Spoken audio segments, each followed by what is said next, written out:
In this video, we're going to be sharing our experience with mounting an LED ceiling fixture.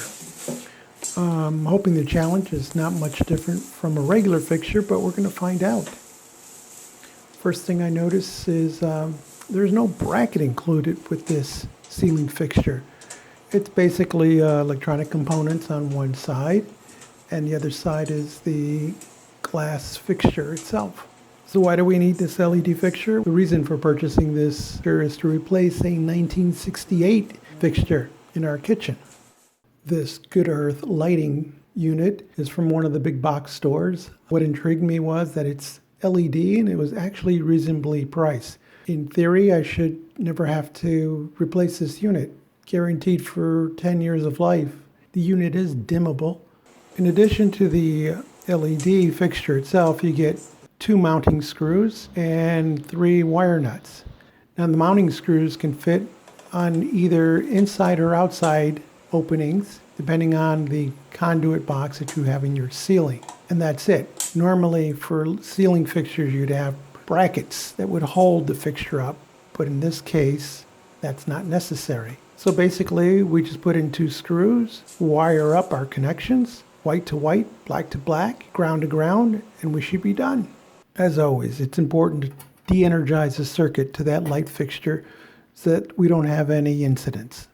With power off, I unscrew a nut that's holding the canopy in place. I lower the canopy out of the way.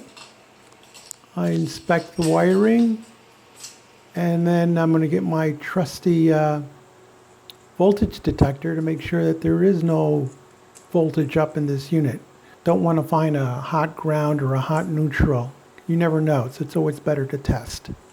The probe remains green. That tells me that there is no current in the box and we are safe to work.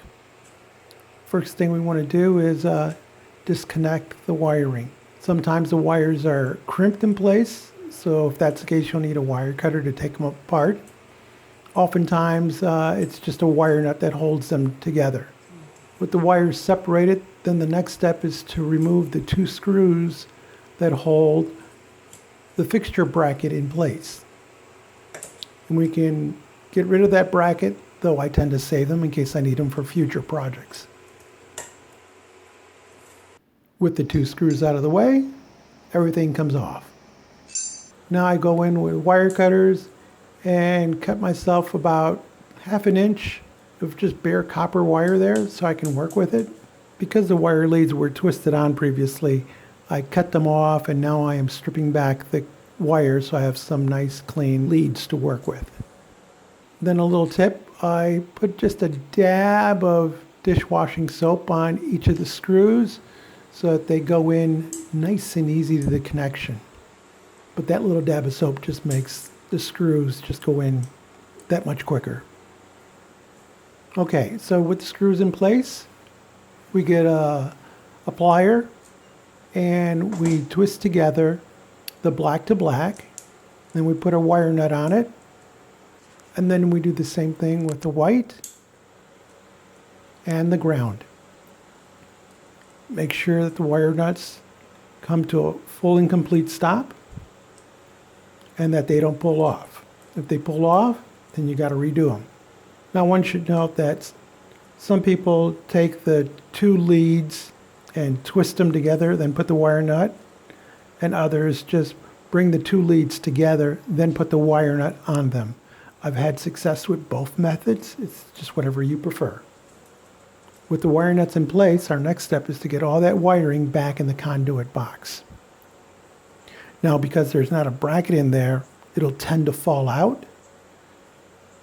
In addition, you also have to try to now catch the 2 mounting screws with the fixture. And it's a little bit of a challenge, but it's doable.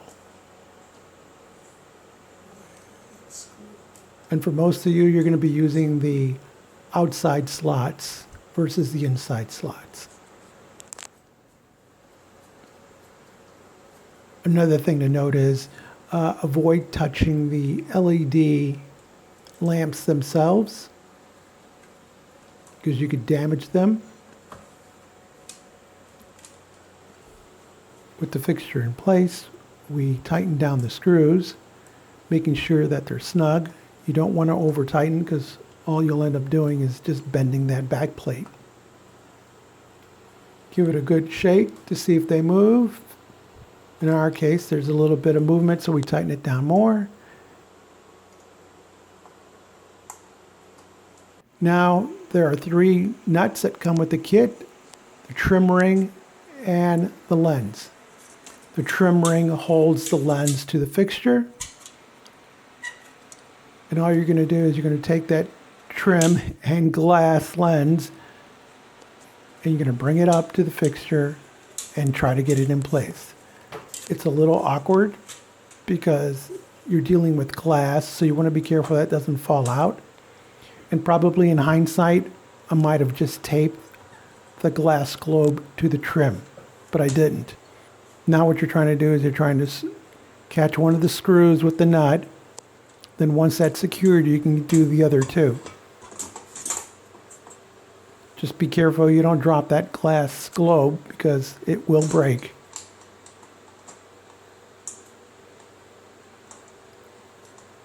With the 1 screw in place, the other 2 are much easier to do. And once everything is snug, again, you don't have to over tighten. No need to bend anything. Then we're ready to go to our circuit, switch it back on, throw the light switch, and we have light. So here we are looking at the fixture, and we're looking at least 12 or so years before anyone needs to touch it. So for some of us, that could be a lifetime. If you found this video useful or helpful, leave us a comment, give us a thumbs up, subscribe, and as always, thank you very much for watching.